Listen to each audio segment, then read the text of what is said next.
Obrigado pela presença de vocês. E tivemos uma dificuldadezinha ali de instalação, mas graças a Deus vamos começar mesmo no horário previsto, às 18 horas. A motivação desse estudo, né, já é algo que vem acontecendo há alguns anos. Esse ano a temática é respondendo aquele apelo que o Papa Bento XVI fez para o ano da fé. O Papa nos pedia que fizéssemos um estudo, né, um aprofundamento da fé, numa impostação, no sentido apologético, no sentido de mostrar as razões pelas quais nós cremos. E daí a motivação para esse estudo nosso. O título é, inclusive, né, Razões pelas quais eu não sou católico. Foi a maneira que a gente divulgou esse estudo. A gente quis pegar argumentos que as pessoas lá fora usam, não sou católico por isso, por isso, por isso. E a gente vem observando, não sou católico porque os católicos são idólatras, eles adoram imagem. Né? Não sou católico porque os católicos adoram a Virgem Maria, adoram os santos, né? Porque os católicos têm a questão da Bíblia, o mau uso da Bíblia. E a gente começou a mostrar, vocês vem observando, a gente vem mostrando as razões pelas quais a gente tem essa devoção à Virgem Maria, as razões pelas quais a gente venera as imagens dos santos e assim por diante. Tá certo? Então essa é a intenção desse nosso estudo. Hoje a questão é a maternidade de Nossa Senhora naquilo que tem a ver com a família, né? Os filhos. Então muitos dizem, não, os católicos eles falsificam os dados da fé porque dizem que Nossa Senhora só teve um filho. Ela é sempre virgem, né? Antes, durante e depois do parto, nós dizemos isso na nossa doutrina, na nossa fé. E aí eles dizem, não, Nossa Senhora teve outros filhos, além de Jesus Cristo. E aí a gente vai ver isso daqui. Eu entreguei aqui não funciona não, né? Aqui tem que ser através do teclado. Me parece que a distância, não sei, alguma coisa aqui que não capta o sinal. Mas em todo caso, avance aí o slide. Então, a nossa fé diz, Maria foi virgem antes, durante e depois do parto. Nós dizemos, sempre Virgem Maria. A sempre Virgem Maria. Né? Significa dizer, antes do parto, durante o parto, depois do parto. Entendam que aqui nós estamos diante de um mistério de fé. A razão humana aqui não consegue avançar muito. Né? A gente chega a um ponto, silencia e dobra os joelhos e contempla, né, em adoração esse mistério tão grande. Tá certo? Maria sempre virgem. Essa verdade, ela foi ensinada na igreja desde o início. Exatamente porque se encontra na Bíblia e também na tradição. Nós já falamos sobre esses dois pontos de apoio da nossa fé, né? A Sagrada Escritura, a Sagrada Tradição. E no Concílio de Constantinopla, no ano 553, essa verdade de fé, Maria sempre virgem, ela foi definida dogmaticamente. Tá certo? Foi um objeto de uma definição dogmática. Significa dizer que uma vez proclamado o dogma, nós não podemos dizer, eu não creio, isso aqui eu não aceito. Uma vez proclamado o dogma, a igreja está dizendo, isso aqui é uma verdade revelada. Tá certo? Eu posso até recusar essa verdade de fé. Mas uma vez que eu recuso essa verdade de fé, eu estou me colocando fora da fé da igreja. Eu estou me colocando fora da comunhão. Estou caindo em excomunhão. Eu estou me colocando fora da comunhão de fé. Tá certo? Uma vez proclamado o dogma, então o católico ele deve aderir a essa verdade de fé. É uma verdade revelada, uma vez o dogma proclamado. Tá certo? Às vezes as pessoas dizem assim, essa igreja católica é cheia de dogmas, né? Dogmática, fechada. Mas essa interpretação do dogma é errada. A igreja é dogmática, a igreja tem dogmas, é verdade. Mas a igreja, o fato de ser dogmática, não significa que ela é fechada e não permite reflexão, questionamento. Tá certo? Quando é que a igreja proclama um dogma? Quando existe dificuldade entre os cristãos de entender um ponto da sua doutrina. uma divergência, um conflito. Tá certo? Nesse caso aqui, o dogma proclamado em 553 significava dizer que havia grupos que diziam, que negavam que Nossa Senhora fosse sempre Virgem Maria. Né? Então, por exemplo, em 1854, quando a Igreja proclamou a Imaculada Conceição, havia grupos que diziam, não, ela não é imaculada desde o momento da concepção. Né? E aí, quando acontecem esses conflitos, a Igreja reúne, né, os bispos se reúnem para discutir. Não é que eles estejam inventando algo que esteja fora da revelação, criando, inventando. Quando um dogma é proclamado, a Igreja está afirmando que é uma verdade revelada. Ela não está criando, inventando nada. Ela está afirmando solenemente aquilo que foi revelado. Então, uma vez que havia divisão, posturas diferentes, a Igreja faz uma afirmação solene. Essa é a fé da Igreja. É nisso que a Igreja crê. Tá certo? E aí fica resolvida a questão.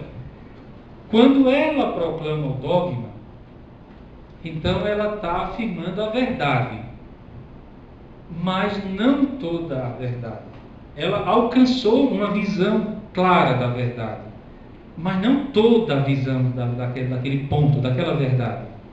Significa dizer que depois do dogma proclamado, no decorrer da história, outras pessoas podem compreender ainda mais profundamente aquela verdade. Agora, o fato de compreender ainda mais a verdade não significa dizer que aquilo que ela disse no início era falso. Era verdade, mesmo se não toda a verdade. Tá certo? Então, o dogma não é, uma vez proclamado, não é uma coisa fechada que ninguém pode mais tocar. Ele é dito a verdade, porém, a partir dali se pode conhecer ainda mais a verdade que a Igreja ensina. Tá bom? Nesse sentido, a própria ciência, ela é dogmática também.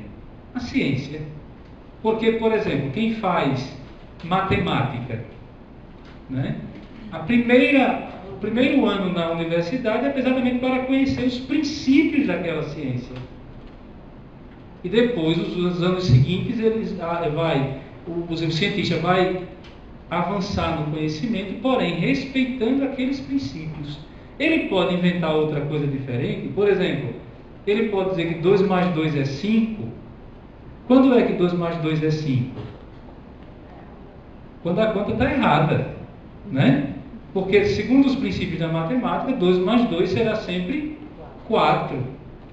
Ele pode dizer algo diferente? Pode, mas ele saberá ali que não estará mais naquele campo daquela ciência. Ele está entrando em outro campo, talvez. Então, as ciências também têm seus dogmas, seus princípios. Ok? Depois tem outra coisa.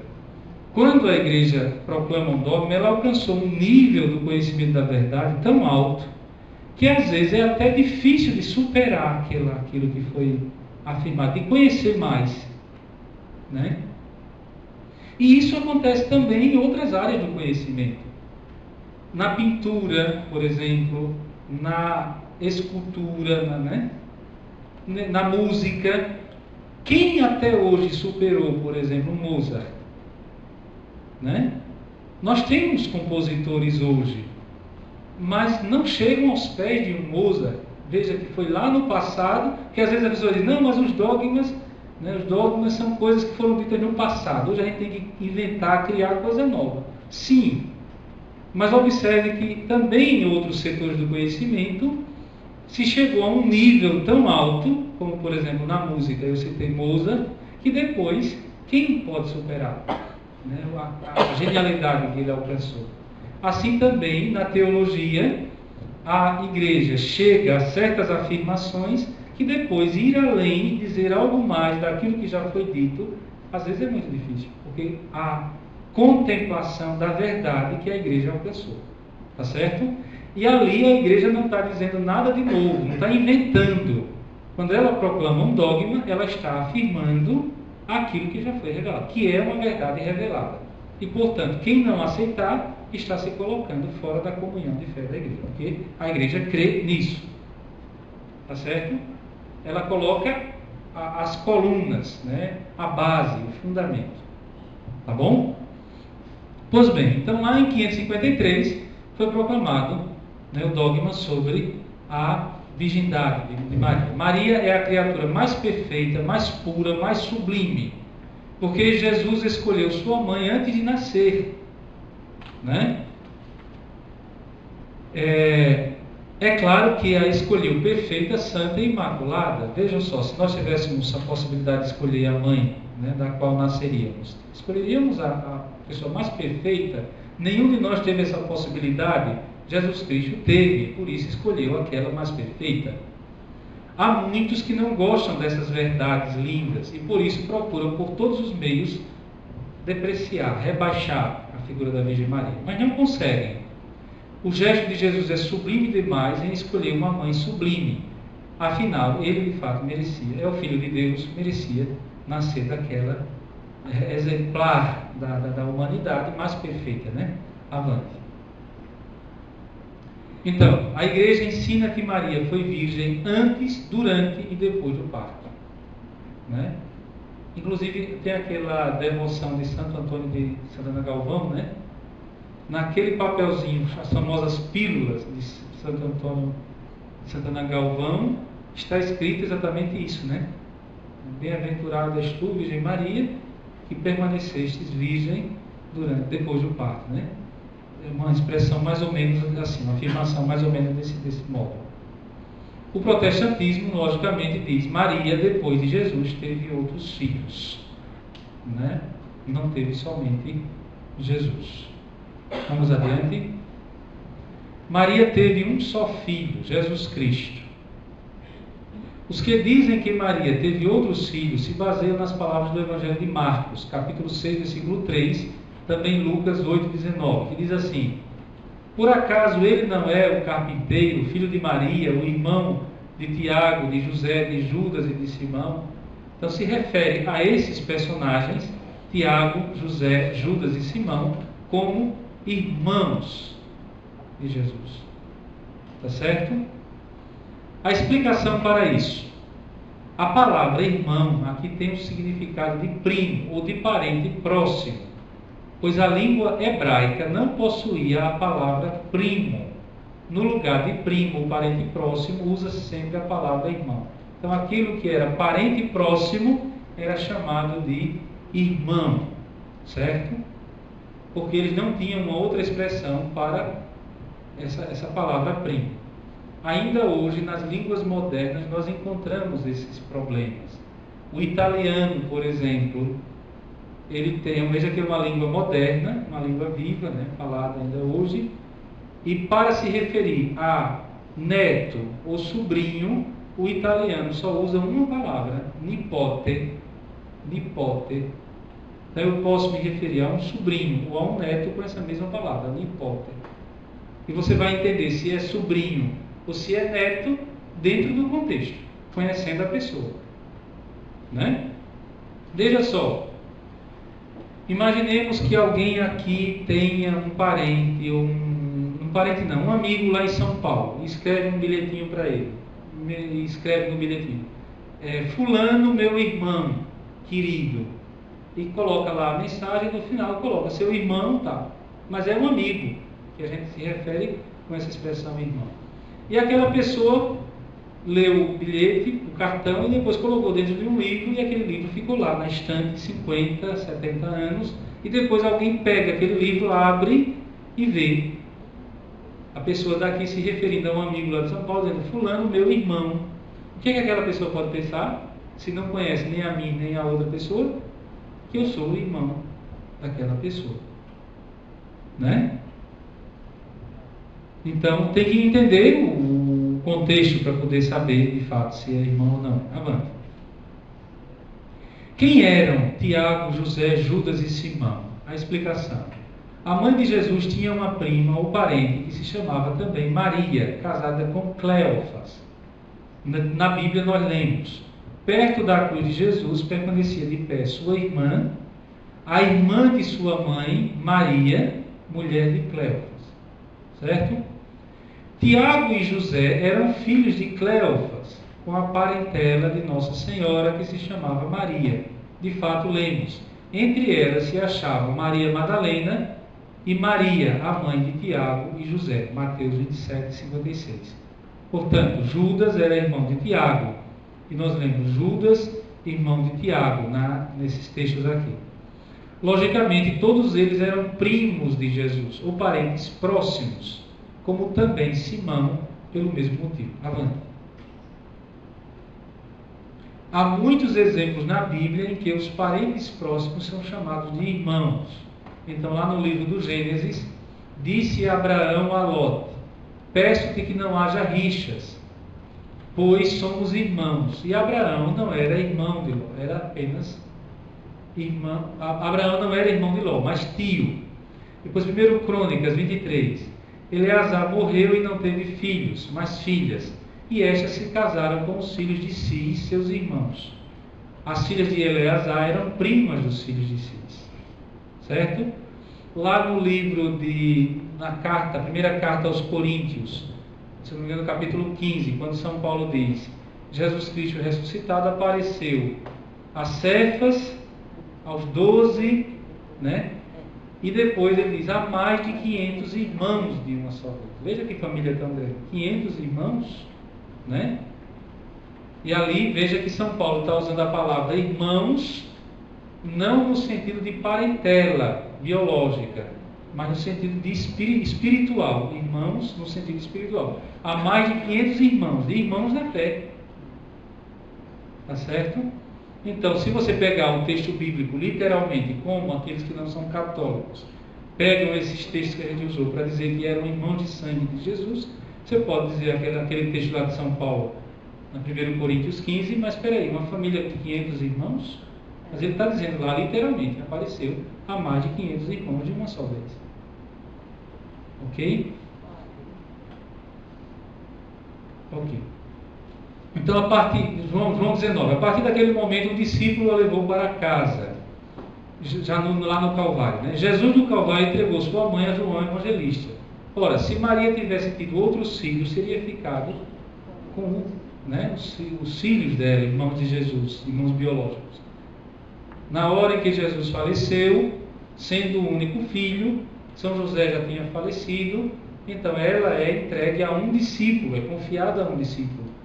Se ela tivesse outros filhos, não se poderia entender como, tendo outros filhos, iria ficar com um discípulo de Jesus. Mais para frente, você vai falar sobre José. José teve outros filhos?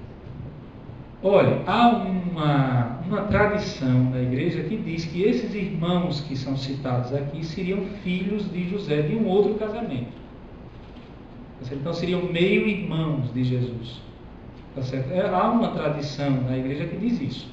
Mas não foi essa a interpretação que atravessou a história. A interpretação que atravessou, que São Jerônimo deixou, foi exatamente essa. Esses irmãos aqui seriam primos, ou parentes próximos.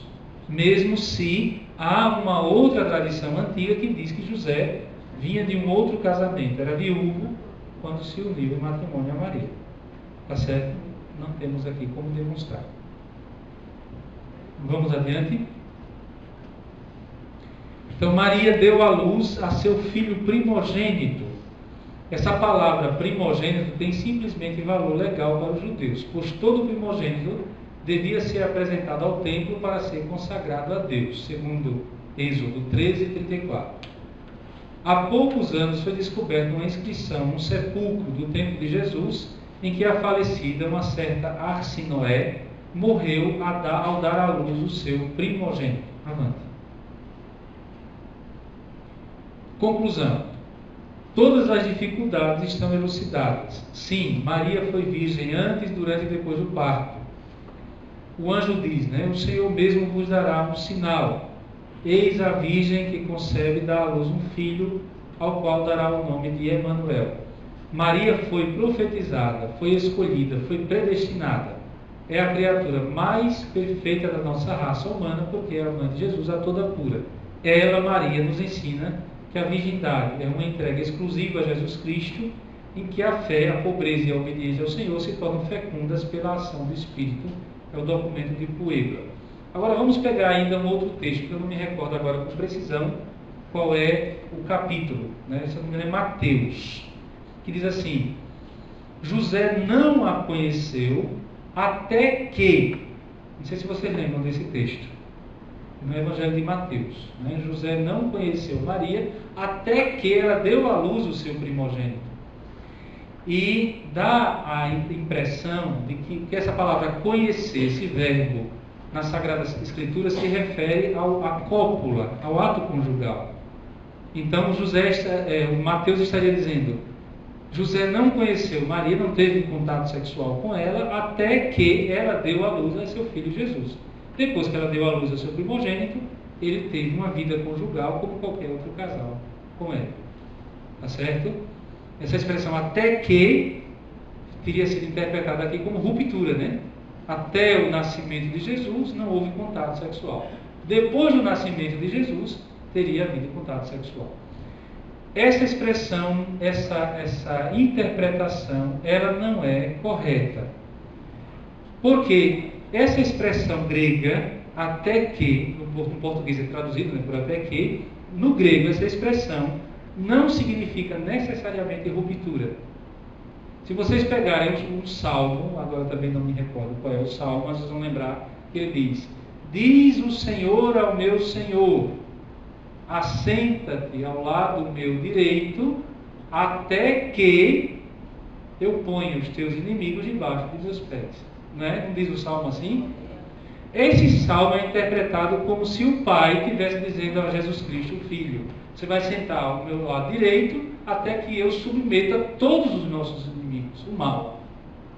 Mas se a gente pegar a expressão até que aqui como ruptura, então o Pai estaria dizendo ao Filho: você vai ficar ao meu lado direito até eu subjugar os inimigos, né, o mal. Depois que o mal for subjugado, você sai do meu lado. Não quero mais você do meu lado. E logicamente o Salmo não quer dizer isso.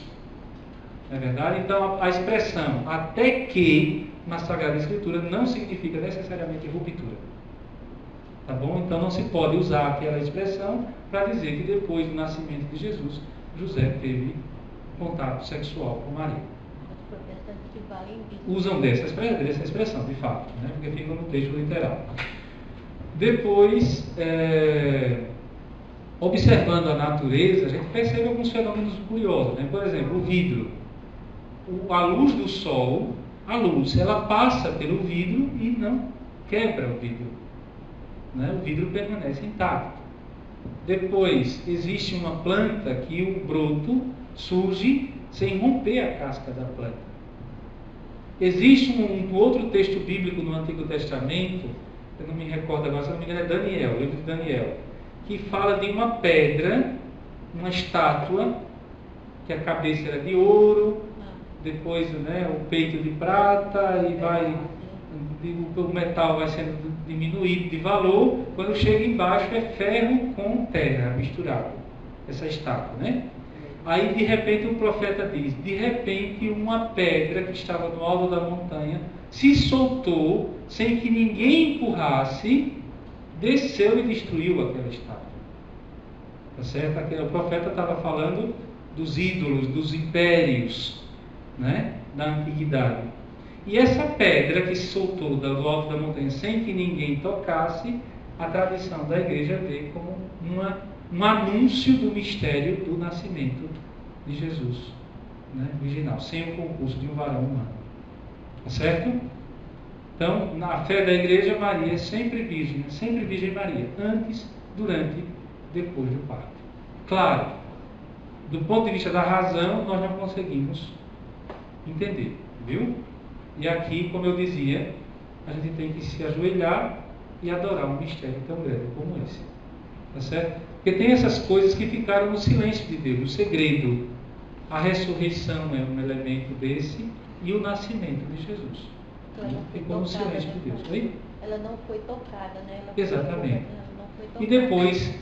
E depois do parto, ela permanece virgem. O Concílio Vaticano II usa uma expressão muito bela que o Concílio Vaticano II ele não quer destrinchar o como esse mistério acontece. Ele diz somente assim: ele nascendo dela, o Filho de Deus, ao invés de destruir a integridade dela, engrandeceu, exaltou a integridade de Maria Santíssima. É uma expressão bonita, né? Ele nascendo dela, ao invés de destruir, engrandeceu, exaltou. Viu? E aí o concílio afirma mais uma vez aquilo que a fé da igreja sempre afirmou, sempre Virgem Maria. Tá bom? Olha, um dogma depois de estabelecido ele não pode ser mais solto. Não pode mais. Você não pode, porque, como eu disse, se você quiser dizer o que o dogma, negar aquele dogma, você deve saber que está se colocando fora da comunhão de fé e talvez esteja fazendo uma outra ciência e não teologia. Tá certo? Claro, na área dogmática, hoje é muito difícil caminhar. Com facilidade a gente cai em heresia. Então, se você pega as teses nas universidades, as teses de doutorado no campo da dogmática, você vê mais releitura do que foi dito no passado. Porque você dá um passo na área dogmática é muito difícil. Então, de vez em quando a gente vê determinados teólogos que, para dizer alguma coisa, acaba negando, como você disse, né? Verdades que foram afirmadas no passado. E aí, muitas vezes, por isso que tem a chamada Congregação para a Doutrina da Fé. Né? É um escritório do Vaticano que está sempre atento a isso, e quando um teólogo está dizendo que a igreja não ensina, então a Congregação para a Doutrina da Fé pede a ele um esclarecimento, pede a ele que corrija, e se ele não se corrige, a igreja vai dizer: ele não fala mais em nome da igreja, não é mais teólogo da igreja. Né? Você está como exemplo bom. Sim, é um daqueles. Inclusive, infelizmente, muitos católicos aqui no Brasil ainda olham para ele como sendo teólogo católico, quando na verdade ele não representa mais a teologia católica, o pensamento católico. Infelizmente, algumas editoras andam por aí ainda publicando o livro dele e colocando adenda. E pessoas católicas de boa fé lendo como se fosse doutrina, quando não é. Tá certo? Vamos adiante? Então, aqui umas questões para refletir. Se você tivesse tido a sorte de escolher a mãe antes de nascer, como teria escolhido? Quem teve a sorte de escolher a mãe antes de nascer entre nós? Somente Cristo. E como foi que escolheu? Aquela mais perfeita, mais santa. Né? Vamos adiante? Pronto, aqui a gente entra em outra temática. Antes de entrar nessa outra temática, há ainda questões que vocês queiram colocar desse ponto anterior? Não, podemos ir adiante, né? Pronto, a gente entra agora nessa questão do espiritismo. Existem alguns católicos mal informados que pensam que um católico pode ser ao mesmo tempo católico e espírita, né? Quando na verdade não, tá certo? É água e óleo, não se pode misturar, viu? Então, ou a pessoa é católica ou não é, tá certo? Não pode ser católico e espírita ao mesmo tempo. E aqui a gente vai refletir um pouquinho sobre o pensamento do espiritismo e mostrar que não corresponde com... Inclusive, dentro do espiritismo se diz: não, mas a gente crê em Jesus, né? E falam e usam o evangelho e tudo mais. Mas como é que eu posso falar de Jesus negando o que Jesus ensinou? É uma contradição. Porque falam de Jesus naquilo que Jesus fala de discurso de amor, de caridade, né? De amor ao próximo, falam muito disso. Mas na prática, em algumas questões, negam Jesus Cristo. E a gente vai ver isso agora. Tá bom? Então, o espiritismo se divide em diversas espécies, conforme a sua origem. Nós temos muito presente aqui entre nós, no Brasil, o espiritismo kardecista, mas temos aqueles grupos de matriz africana, a Umbanda, a Macumba, o Candomblé e assim por diante. Tá certo? Porém, em toda espécie de espiritismo, ensina-se que o homem pode se comunicar com os espíritos dos mortos. E em quase todos se pratica a magia, a adivinhação, despacho e feitiçaria. Né? Eu estranho que digam assim: é cultura. tá certo? Para mim, tudo bem, é cultura, são práticas religiosas que têm a ver com a criatividade das pessoas. Mas eu não aceito que digam, é cultura e por isso a gente pode se aproximar. São práticas, sobretudo aqui nesse ponto, são práticas animistas, tá certo? E pela experiência que eu tenho, é um ambiente muito propício para que o mal se manifeste. Não me convence, que agora se faz muito discurso de proteger a ecologia, de amar o próximo, usam muito essa linguagem. Mas o que eu constato na experiência que tenho é que as pessoas que procuram esses ambientes, não procuram esses ambientes porque querem amar o próximo. Muitas vezes é porque querem descobrir o futuro, porque querem fazer alguma coisa para prejudicar não sei quem, é porque acham que alguém tem inveja não sei de quê, e querem descobrir quem é que está fazendo, quem é que está tendo inveja de mim, quem é que está se envolvendo com o meu marido, e aí vai uma série de coisas. E a gente vê que há uma intenção que não é pura. Né? Mas vamos lá, avante. Então essas práticas são abomináveis, a Sagrada Escritura não autoriza, não aprova. Né? O que é que diz a Sagrada Escritura? Livro do Deuteronômio, capítulo 18. Não se achará no meio de ti quem pratique adivinhação, sortilégio, agouro, magia, espiritismo, evocação dos mortos, porque todo homem que fizer tais coisas constitui uma abominação para o Senhor. Livro do Deuteronômio. Avante. Ainda, livro do Levítico e livro do profeta Isaías. Se uma pessoa recorrer aos espíritas, adivinhos, para andar deles, voltarei minha face contra essa pessoa e a exterminarei do meio do seu povo. Qualquer mulher ou homem que evoque os espíritos ou fizer adivinhação será punido de morte. No primeiro livro das Crônicas, morreu Saul porque se tornara culpado de infidelidade para com o Senhor, pois transgredira a ordem do Senhor e evocara o Espírito para consultá-lo, mas não consultara o Senhor, por isso o Senhor o fez morrer. Então vocês vejam, há textos suficientes na Sagrada Escritura que não aprovam essas práticas. Avante. Adivinhação e feitiçaria. Livro do Eclesiástico diz: o homem não conhece o futuro. Livro do Levítico 19.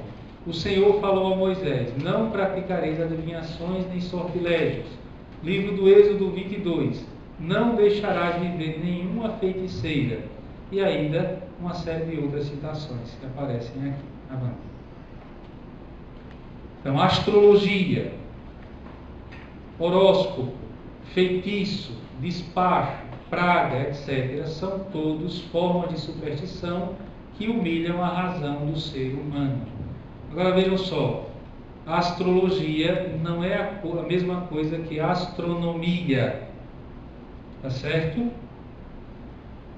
Depois tem uma outra nomenclaturazinha que agora não me recordo, mas aqui a palavra mais correta seria astromancia, tá certo? Essa palavra astrologia, vamos dar um sentido assim, de aquela sabedoria popular que sabe usar do ritmo do cosmos. Por exemplo, na agricultura, os pescadores em alto mar, direção das estrelas, o tempo certo de sair para o mar, para pescar. Existe uma sabedoria no povo mais simples que consegue perceber os sinais desses astros, não é assim? Então vamos dar a essa prática o nome de astrologia. Tá certo? Nesse sentido, não é errado. Tá certo? A sabedoria popular me deu a conhecer essas coisas, né? A astronomia seria a ciência que estuda o espaço. Agora, a astromancia, que aí seria aquilo que está sendo dito aqui com essa palavra. A astromancia seria exatamente essa questão de consultar para ver qual é o planeta, a estrela que vai reger, né, no próximo ano, coisas assim, para ver que dá sorte, que não dá. Então isso é abominável, né? Pois. Magos liberam Astrólogos, não astrônomos, sim, perdão, astrônomos, sim. Então, o ser humano feito à imagem de Deus, livre, espiritual, capaz de realizar grandes coisas, quando se rebaixa a acreditar na superstição, rebaixa também sua capacidade de pensar, de refletir, de raciocinar, e se entrega ao medo e à autodestruição. Por causa de sua fraqueza de mente e de espírito, certas pessoas se autossugestionam negativamente e se prejudicam sozinhas. Olha, houve uma época em que o homem era escravo dessas coisas, da magia, né? A fé judaica e cristã libertou a humanidade dessas coisas, né? Porque antes do judaísmo e do cristianismo, o homem interpretava o cosmos da seguinte maneira: tudo era divindade. E depois, divindades hostis ao homem. O homem se autocompreendia como vítima dentro do cosmos. Então existiam forças, energias hostis, e o homem, para se livrar dessas forças, dessas energias, ele tinha que fazer trabalhos, magias, sacrifícios, para colocar essas forças da natureza favoráveis a ele. Tá certo? Isso seria a bruxaria, a magia. O que foi que a revelação judaico-cristã fez? Colocou o homem acima dessas coisas. O homem é a criatura mais importante e é colocado como senhor da natureza, do cosmos, em nome de Deus. Logicamente, o Senhor único é Deus, mas o homem, em nome de Deus, ele governa, tá certo? O mundo criado. Ele não é vítima, né? Então, a revelação, a fé judaico-cristã nos libertou dessa condição de vítima da natureza. E, inclusive, a própria ciência, há quem diga que ela surge, o método científico, a partir dessa visão judaico-cristã. Fora dessa visão, talvez o método científico não teria surgido. Porque o homem, sendo colocado como Senhor, e Deus diz ao homem: crescei, multiplicai e dominai, governai o universo. Então Deus dá ao homem a entender que as coisas criadas têm uma ordem, existem leis que regem, né, que governam as coisas. Então cada ser criado, cada criatura possui leis que regem o seu funcionamento. O vento, a água, o fogo, e por isso se desenvolvem as diversas ciências. A tentativa do homem de conhecer a ordem da criação, através do conhecimento, então exercer aquilo que Deus pediu a ele, governar. E vejam que aqui a igreja favorece o desenvolvimento científico e não é contra o progresso da ciência. Ela é contra aquilo que não é progresso, que dizem que é progresso. Por exemplo, uma ciência que, ao invés de promover a dignidade humana, destrói, agride a dignidade humana. Isso nós não podemos chamar de progresso. E em relação a isso, a igreja, logicamente, reage, é contra. Mas uma ciência que promova a dignidade humana, a igreja não é contra, e mais ainda, ela promove, né? Então, o método científico, o desenvolvimento científico, se dá através exatamente da igreja. A fé judaico-cristã, que coloca o homem acima como Senhor e como responsável para governar a obra da criação de Deus. Certo? Agora, mesmo tendo feito esse avanço todo até hoje, a gente vê que existem muitas pessoas que preferem ficar naquele estágio lá da magia. E até dentro do cristianismo. Existem grupos aí não católicos que dizem o quê? Se você tem um problema dentro da sua casa, de conflito, seu esposo não é fiel, pega uma camisa dele, dê 3 nós e traga para a nossa reunião, que a gente vai desatar esses nós e você vai resolver todos os seus problemas. O que é isso daí? É magia. É esse pensamento mágico que você ainda é vítima dessas forças da natureza, dessas forças cósmicas, né? Vamos adiante. O caminho certo. Para curar nossos males, angústias, vazios, medos e qualquer espécie de problemas, temos que recorrer a Cristo Jesus, com fé grande e total. Ele diz: vinde a mim, vós que estáis cansados e aflitos, e eu vos aliviarei. Então, pela oração, o cristão se coloca diretamente em contato com Deus, e Deus é bom e compreensível, é Pai. É nele que encontraremos a cura de todos os nossos males. Qualquer outro caminho para um cristão é errado. Então, pessoas fracas na fé, mal formadas, quando se deparam com um problema, o que é que acontece? Correm para esses ambientes. A gente vê até, por exemplo, dentro do hospital, era um católico, mas está doente, aí qualquer coisa que apareça ele aceita. Se é o pai de santo, se é o pastor, se é um guru espiritual, contanto o que vier é bem-vindo, para me livrar desse problema, né? Assim, muitas vezes.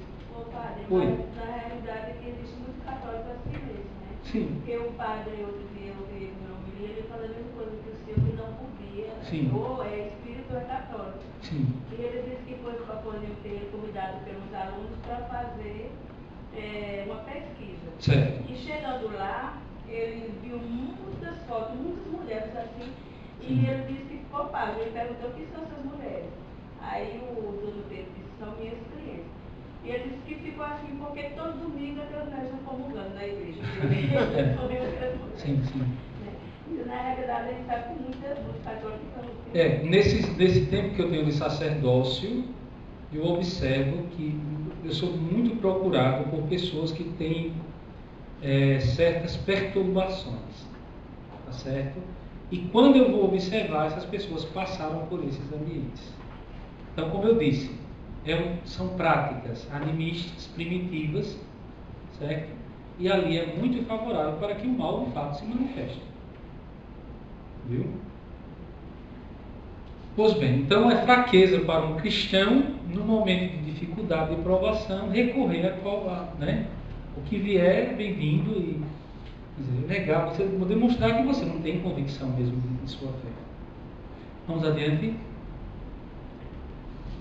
Conclusão sobre o Espiritismo.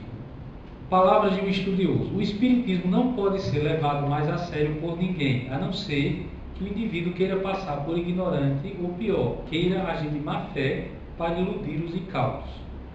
Aí então será responsável perante Deus e a sociedade pelo mal que causar e pelo desrespeito ao direito inalienável da pessoa humana, como é o direito à verdade.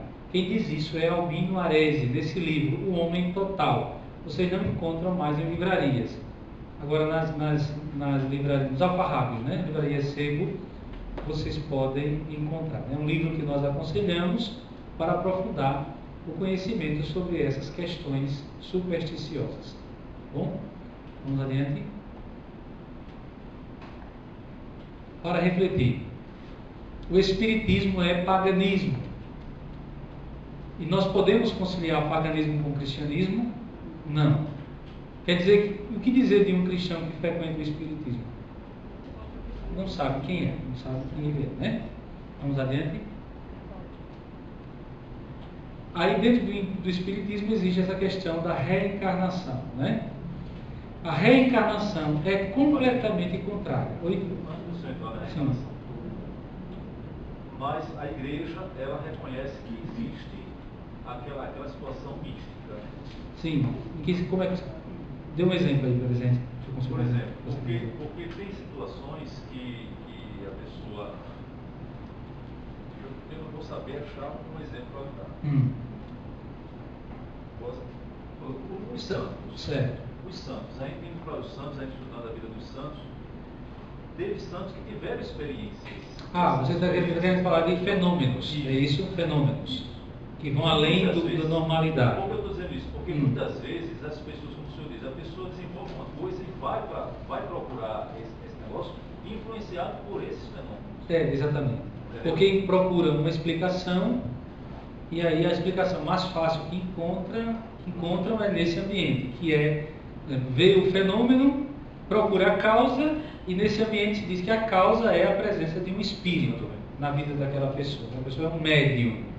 Né? De Muitas fato, vezes, isso é verdade. eu estou dizendo isso Hum. porque muitas vezes católicos fervorosos, que passam por esse problema, por essa situação, segundo eles, dizem que não conseguem achar explicação na igreja, e quando vai para determinados centros espíritas, eles conseguem Sim, uma resposta. achar Uma resposta, é verdade. Aqui nós tivemos aquele encontro, aquele curso sobre parapsicologia. Né? Aqui nesse ponto eu teria que fazer toda aquela explicação novamente, ficaria difícil. Esse livro que eu citei, ele traz uma ajuda, e também aquele outro, agora eu não me recordo o nome, que a gente usou inclusive como material, né, de base para aquele estudo que nós fizemos de parapsicologia. Então, de fato, existem, né, pessoas que têm talento, né, desenvolvem certas faculdades. Agora, nós católicos, como eu dizia, né, existe um efeito, e sabemos que todo efeito tem uma causa, né? E a causa normalmente ela é proporcional ao efeito. Nunca a causa está além nunca o efeito está além da causa. O efeito é proporcional à causa, tá certo? Diante desses fenômenos, o Espiritismo vai dizer que a causa é uma entidade, né, um espírito. Há grupos que se dizem cristãos que vão dizer que é o demônio que está ali agindo. Nós católicos tentamos entender a partir de uma causalidade natural, porque sabemos, né, a ciência da parapsicologia vai nos dizer que há como explicar certos fenômenos do ponto de vista natural. Se nós podemos explicar do ponto de vista natural, não há necessidade de recorrer a uma explicação sobrenatural. Tá certo? Então, nós nos apoiamos muito na ciência da parapsicologia para explicar a causalidade desses fenômenos. Mesmo assim, acredito que aqueles que participaram do estudo de parapsicologia lembram que há determinadas experiências que vão além da causalidade meramente natural. Você citou os santos, né? E a gente sabe que tanto nos fenômenos místicos, na vida dos santos, quando Deus age, Ele não suspende as faculdades naturais, Ele age com a pessoa. Então há a ação de Deus e há também a ação das faculdades naturais. Seja quando é uma ação de Deus, um fenômeno místico, seja também quando é uma presença maléfica também. Né? Pai, só Oi. uma perguntinha. Sim. Aquela mulher que aparece na televisão, com chagas na mão, com a cruz na fronte. Onde é que ela está aparecendo? Eu não vi ainda. Não, mas tem um canal, já vi. já viu? Que E canal ela que diz é? que faz cura. Agora eu não sei. Não sei se é o Discovery. Parece que é da History ou É, é o Discovery, Ou é a History ou o Discovery. Que ela faz cura. Não posso falar porque eu não conheço, não vi o fato. Viu? Agora tem um detalhe, uma regra básica para quando a gente se depara com esses fenômenos é que a pessoa nunca usa daquilo ali para autopromoção. Viu? Ela tem a imagem do É, santo, tudo. eu precisaria ver o caso mesmo para poder analisar. Eu não quero usar. Apenas digo que um critério que se usa é esse, né? A pessoa não usa para a autopromoção. Viu? Bom, vamos aqui? Então, a reencarnação é completamente contrária à Bíblia e à ciência. A reencarnação é ponto doutrinário básico e fundamental de quase toda espécie de espiritismo. O kardecismo, a Umbanda, o Candomblé, etc. O que é a reencarnação? É a teoria que ensina que as almas dos que morrem deverão voltar e se reencarnar em outros corpos para se purificarem dos pecados cometidos. Deverão reencarnar-se muitas vezes até que sejam purificadas e cheguem assim à felicidade. Então, cometeram erros e depois da morte, depois de um certo tempo, depois da morte que se desencarnou, esses espíritos, essas almas teriam que voltar e reencarnar-se, né, em outros corpos para se purificarem. Essa é a ideia que se tem, né? Vamos adiante. A reencarnação é totalmente contrária à Bíblia e a Cristo. Demonstração. Hebreus 9, 27. A Sagrada Escritura diz: está estabelecido para os homens que morram uma só vez, e depois disso haverá o juízo. Nessas palavras não há dúvidas, morre-se uma só vez. é palavra revelada. Quem acredita na palavra de Deus deve absolutamente recusar a reencarnação. Tá certo? Então, uma vez passado pela morte, a pessoa estará em outra dimensão, não permanece mais aqui. Então, não existe aquela história de alma vaqueira, né? De vez em quando a gente vê na Santa Missa, pelas almas vaqueiras. A gente fica se perguntando, o que serão essas almas vaqueiras? É alma de vaqueiro? Né? Mas a ideia que está ali por trás é que são almas de pessoas que morreram e não era a época de morrer, e aí ao invés de passar para outra dimensão, ficaram perambulando por aí. E aí se reza por aí. Isso aqui não é pensamento do cristão, viu? Então quando aparece, às vezes aparece, a pessoa coloca na intenção, pelas almas vaqueiras, normalmente pelas almas do purgatório. O padre Érico, uma vez, ele comentou na missa, diz, olha, não coloquem aqui mais intenção de alma vaqueira, porque no céu não tem boiada. Ouviram essa? Não coloque a intenção de alma vaqueira na missa, porque no céu não tem boiada. A expressão correta é alma vagueira, né? Que fica vagando. Mas ainda assim, não há essa possibilidade. Uma vez passando pela morte, a pessoa está em outra dimensão. E lembrei também, tanto o canal History quanto o Discovery, quando eles normalmente falam de religião, eles deturpam muito. Passam sempre histórias muito deturpadas no falso. Pois não. Vamos adiante. Lucas 23, 43. Jesus respondeu a um ladrão, lá no Calvário, né? Em verdade te digo, hoje estarás comigo no paraíso. Ora, era um ladrão e assassino. Pela lógica do Espiritismo, se ele era ladrão e assassino, fez o mal, ele deveria voltar várias vezes para pagar os seus pecados. E Jesus diz, hoje mesmo, né, estarás comigo no paraíso. Portanto, não há reencarnação. Avante. 2 Coríntios 5:10. Teremos que comparecer diante do tribunal de Cristo. Ali cada um receberá o que mereceu, conforme o bem ou o mal que tiver feito, enquanto estava no corpo. Essa também é palavra de Deus e nega que haja alguma reencarnação. Admitir a reencarnação é negar totalmente Cristo e sua redenção. Então, quem pensa numa mentalidade de reencarnação está negando Cristo. É como eu disse, né? Como é que eu posso dizer? Sou católico, sou cristão, eu sou espírita, creio em Cristo, mas eu estou, na prática, negando Cristo. Porque acreditar na reencarnação é negar. Como? O dogma é dogma de fé do cristianismo, que Jesus veio ao mundo para nos salvar, né? Por nós e pela nossa salvação, desceu dos céus e se encarnou, e depois que nos salvou pela sua paixão, morte e morte na cruz. Quem tem fé em Jesus e pratica o bem, recebe essa salvação que Jesus veio nos trazer. Se uma pessoa morrer para se purificar dos seus pecados, deve reencarnar, então que sentido teve a morte de Jesus na cruz? Crer na reencarnação é dizer que a morte de Jesus na cruz não teve valor nenhum, porque não é Ele que me salva, sou eu mesmo que me salvo pelos meus esforços. Tá certo? Nega a morte redentora e nega-se também a ressurreição. E depois veja que até quando? Porque a pessoa só vai se desencarnar quando alcançar essa perfeição, que nunca chega, porque a pessoa morre antes de completar essa purificação.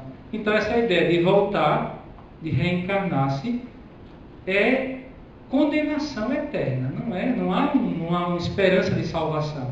Então a pessoa vai ter que se reencarnar várias vezes, né? Avante.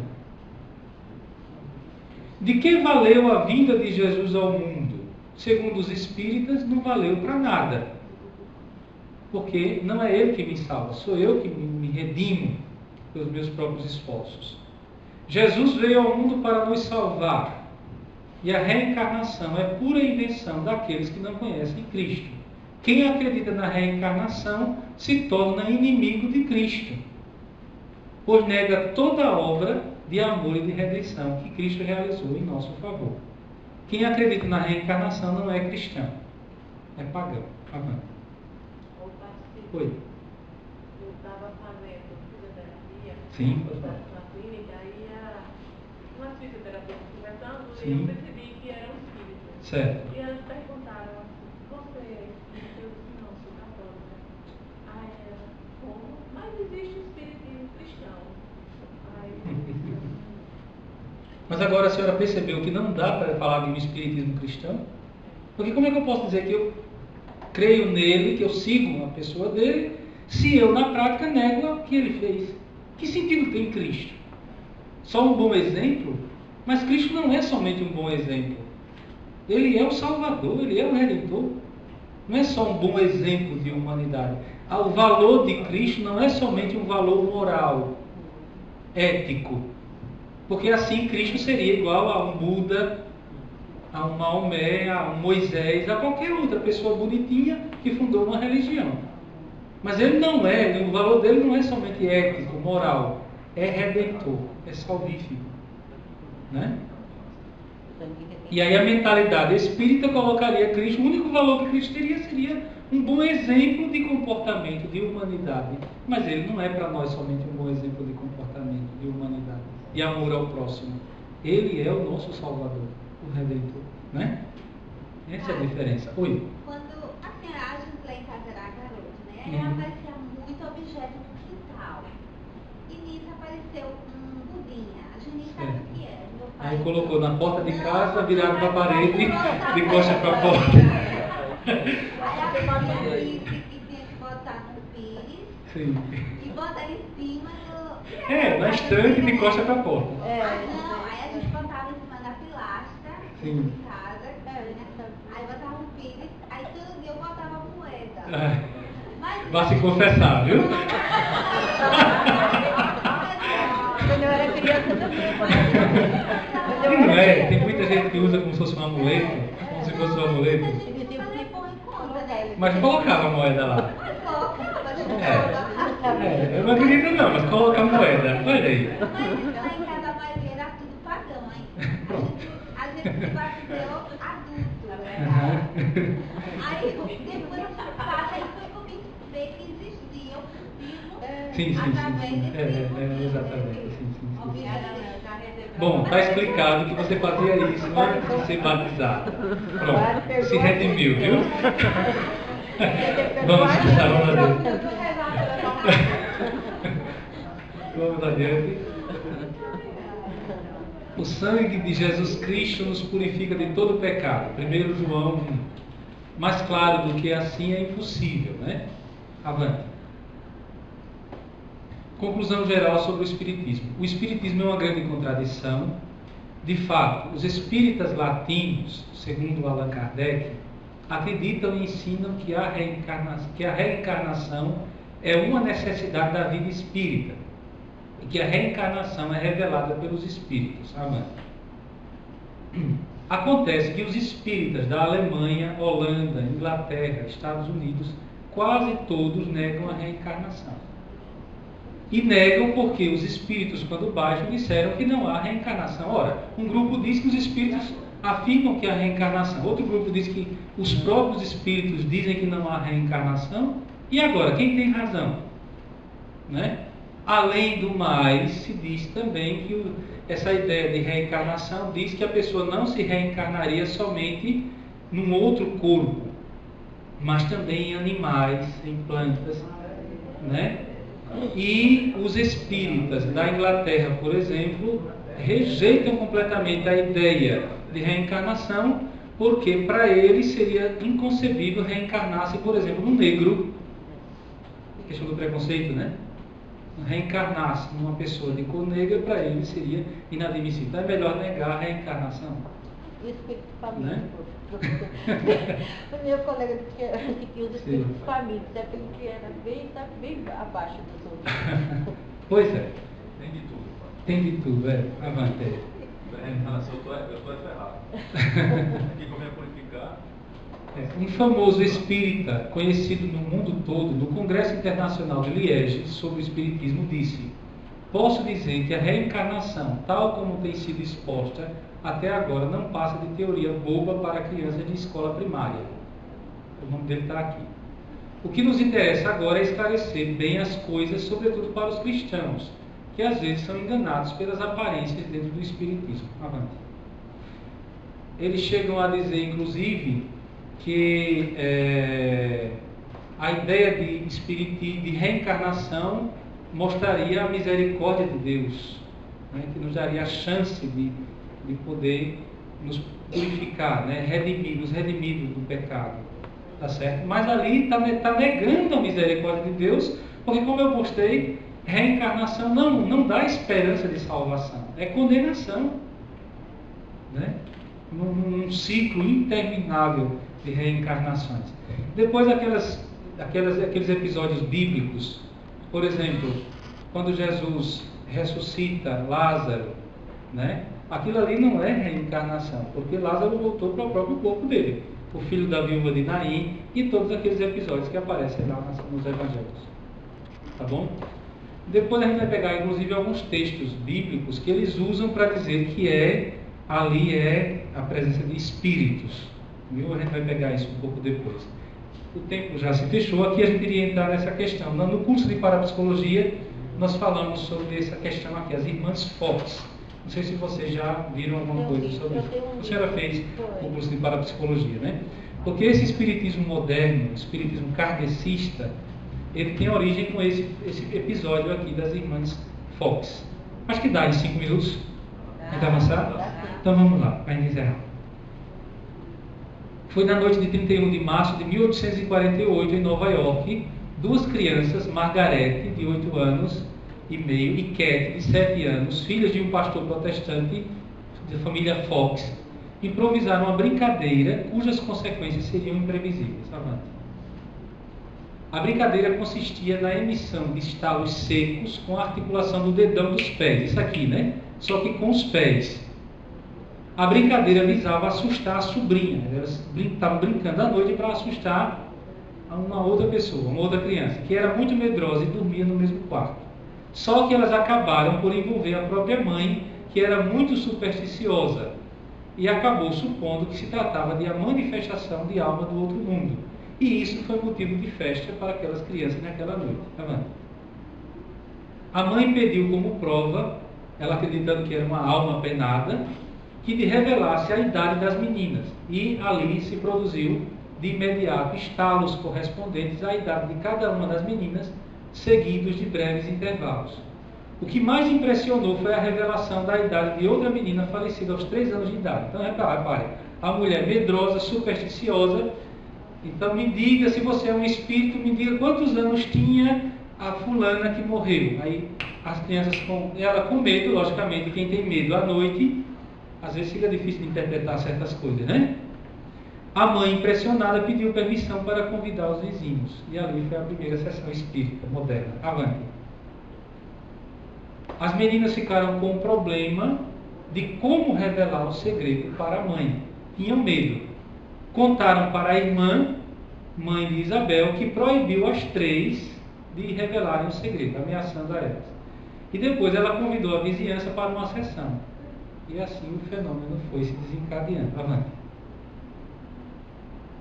As protagonistas dessa brincadeira só revelaram o segredo e se retrataram, demonstrando o truque 40 anos depois, na noite de 21 de outubro de 1888, no palco da Academia de Música de Nova York, superlotado de convidados, conforme os jornais da época apresentam. Avante. A partir deste episódio, o espiritismo moderno tomou fôlego. Em pouco tempo, os centros se multiplicaram na América, na Europa, presididos por médiuns famosíssimos, e aqui tem o nome de vários deles. Avante. Já em 1852 surgia na Inglaterra o primeiro jornal espírita, em homenagem a esses estalos. Avante. Na França, um pedagogo, o nome dele é esse aqui, usou o pseudônimo de Allan Kardec, não é o nome próprio dele, isso aqui é um pseudônimo, e foi ele que sistematizou e codificou o espiritismo moderno, tornando-o famoso no meio espírita.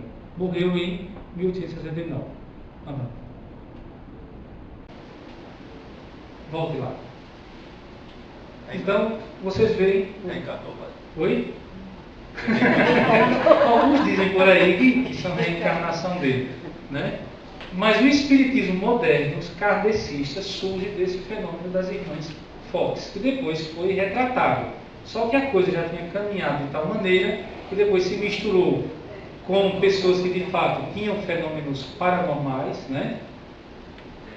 Parapsicológicos, mas aí já estava fora de controle e hoje temos isso que nós chamamos de espiritismo moderno, o kardecista. Tá bom? Bom, a gente coloca o ponto final aqui.